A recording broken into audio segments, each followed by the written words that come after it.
नमस्कार दोस्तों, स्वागत है आप सभी का हमारे यूट्यूब चैनल में। एपीएस सीरीज़ की डिक्टेशन चल रही है और इस सीरीज़ की आज की डिक्टेशन हमारी 14वीं डिक्टेशन है। तो आइए करते हैं डिक्टेशन को स्टार्ट। अगर अभी तक आप चैनल पे नए हैं तो सब्सक्राइब करें डेली डिक्टेशन के लिए। डिक्टेशन स्टार्ट होगी 5 सेकंड में।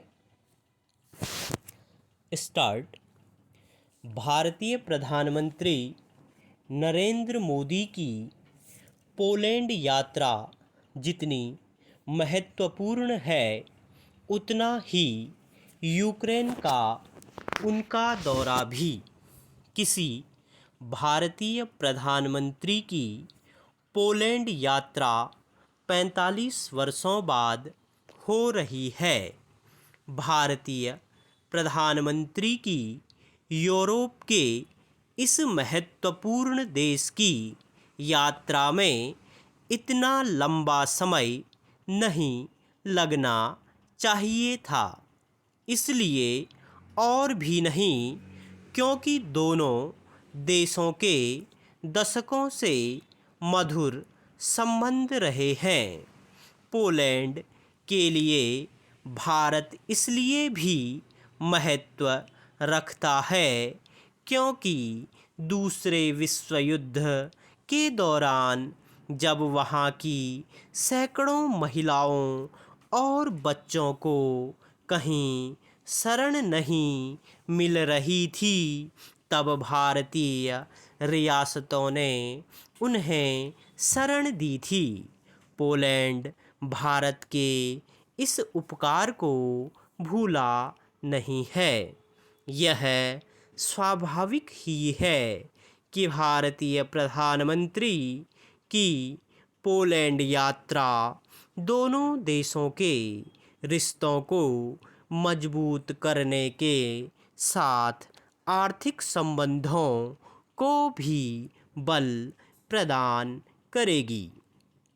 लेकिन सबसे अधिक निगाह उनकी यूक्रेन यात्रा पर होगी। वहाँ वह 23 अगस्त को ट्रेन से पहुँचेंगे।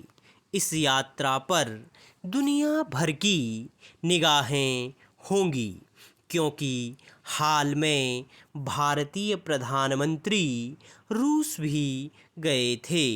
जब से रूस ने यूक्रेन पर हमला किया है, तब से अनेक देशों के शासनाध्यक्षों ने यूक्रेन की यात्रा की है, लेकिन ऐसे शासनाध्यक्ष गिनती के ही हैं जिन्होंने रूस के साथ साथ यूक्रेन की भी यात्रा की है। भारतीय प्रधानमंत्री एक ऐसे शासनाध्यक्ष हैं जो रूस यूक्रेन युद्ध पर तटस्थ विदेश नीति पर कायम हैं। उनके नेतृत्व में भारत इस युद्ध का विरोध भी करता रहा है और इसके साथ ही रूस से अपने संबंध तोड़ने से मना भी करता रहा है। पश्चिमी देशों को भारत की यह नीति पसंद तो नहीं आई, लेकिन वे यह भी मानते हैं कि भारत ही एक ऐसा देश है जो रूस को संघर्ष विराम के लिए राजी कर सकता है। यह धारणा भारत की कूटनीतिक महत्ता और उसके बढ़ते कद को रेखांकित करती है। इसका श्रेय मोदी सरकार की विदेश नीति को जाता है, जिसे उसने अपने पिछले 10 वर्षों के शासनकाल में नई धार दी है। अंतर्राष्ट्रीय स्तर पर भारत का कद बढ़ने का एक कारण उसकी अर्थव्यवस्था का तेज गति से दो चार थे।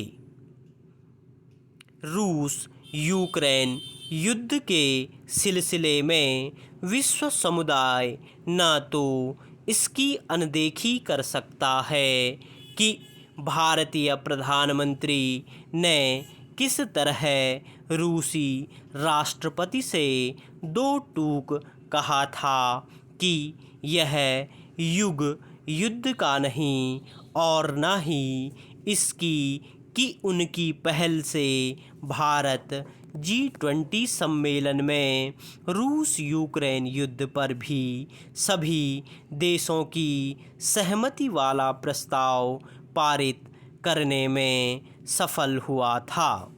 इस सम्मेलन में और फिर उसके बाद भारतीय नेतृत्व ने जिस तरह ग्लोबल साउथ कहे जाने वाले देशों की आवाज़ बुलंद की है, उससे भी विश्व समुदाय का यह संदेश गया है कि भारत अंतर्राष्ट्रीय विषयों के समाधान में महती भूमिका निभाने में सक्षम है। रूस यूक्रेन युद्ध रोकना आसान नहीं, लेकिन भारत को इसकी पहल तो करनी ही चाहिए। स्टॉप।